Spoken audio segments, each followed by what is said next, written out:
Kung tatanungin kita ngayon, anong gusto mo mangyari para sa iyong anak? Sana po mahalin niya lang ako na. Yun lang po. Kinaumagahan, si Mitch agad na sinundo ang kaparehang si Marie sa girls' bedroom. Sakit katawan ko. Ginagawa niyo! Good morning, Marie! She had pillows all over her body. So mainit daw sabi niya. She had a bad sleep po kuya. Wait lang po ha. Wait lang.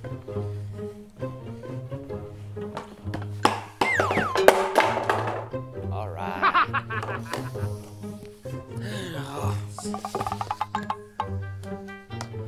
Ay, nako na mga girls. Let's go. Ulo. Ah! Di ba bigat? Bigat. Feeling ko nandun. Mitch, dahan-dahan. Baka matanggal yung ulo. Gosh, ako na dalahin. Okay, this is the storage room. You see. Si Mitch patuloy na ine-entertain ang kapareha. You want to sit down or are you okay there? And how was your first day here in Kuya's house? Masaya daw. Masaya kahit dinaganan ka ng unan? Mitch, paano pag talagang naging tao yan, tapos yan suot? Ganda Ano yun? Ganda, oy. Ganda, ano? Liit ng mukha. Catriona Gray. Oh, one. Tip lang akong Inom na siya doon. Ilang sandali pa, nagsimula nang mag-practice ang magkakapares para sa talent portion ng magaganap na pageant. Tug. Shoot. 4, 5, and 6, 7, 8. Yon. Nice one. Your arm should be like, yeah, there you go, you got it. 1. Yeah, there you go. And then like, smile like you're happy that I'm the one. Like that. That's what the song says. Si Mitch nag-practice din kasama si Marie. Yun lang. Tapos may spin. Ako na lang mag-spin. Nice one. Ilang sandali pa, ipinatawag siya ni Kuya. Miss Marie, let's go. Kumusta naman yung pag-aalaga mo? Okay naman po kuya. Pero minsan, she's still shy po kuya. Di ko alam po bakit po. Kasi when I give her food, ayaw niya. Sabi niya daw na busog daw siya lagi. O, paano yung mga practices niyo? Kumusta naman yun? Yung talent namin po is ballroom, di ba? So, ready na po kaming dalawa. Pero she's still stiff po kuya. Siguro po kuya, paglabas namin dito, mag-practice muna kami ng konti. Dati ba, sa labas ng bahay ko, naisayaw mo na to?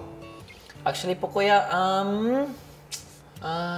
hindi pa po kuya. Sino bang nasa isip mo nga isayaw? Siguro po my mom po kuya.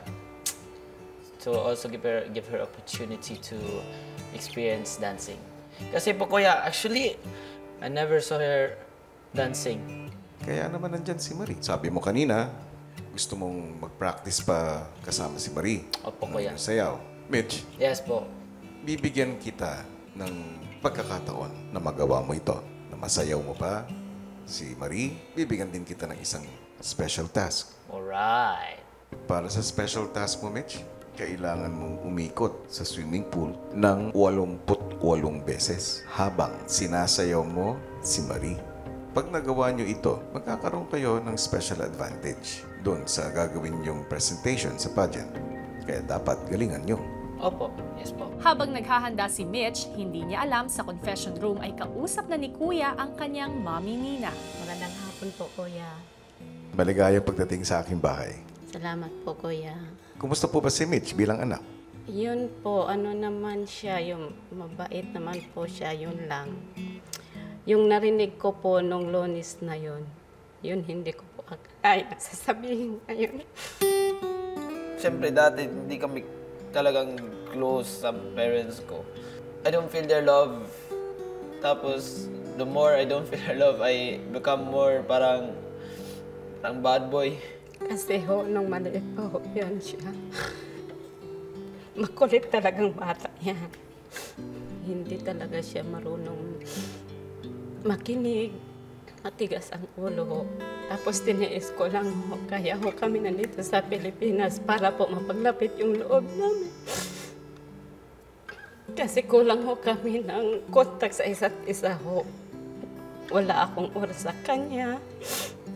Kasi ho noon nung namatay yung asawa ko, trabaho ako ng trabaho ho. Yun, hindi ko gaano siya na nakakasama ho.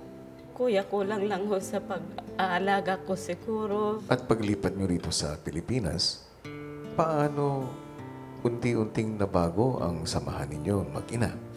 Kasi ho, may oras na ako sa kanya, nagkakwentuhan ako kami, nagbabanding na ho kami. Kung tatanungin kita ngayon, anong gusto mo mangyari para sa iyong anak?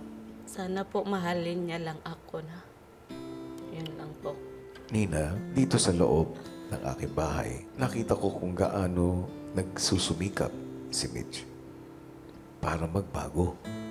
Pero sa lahat ng nasabi niya, isa ang sigurado ako. At ito ay kung gaano kanya kamahal.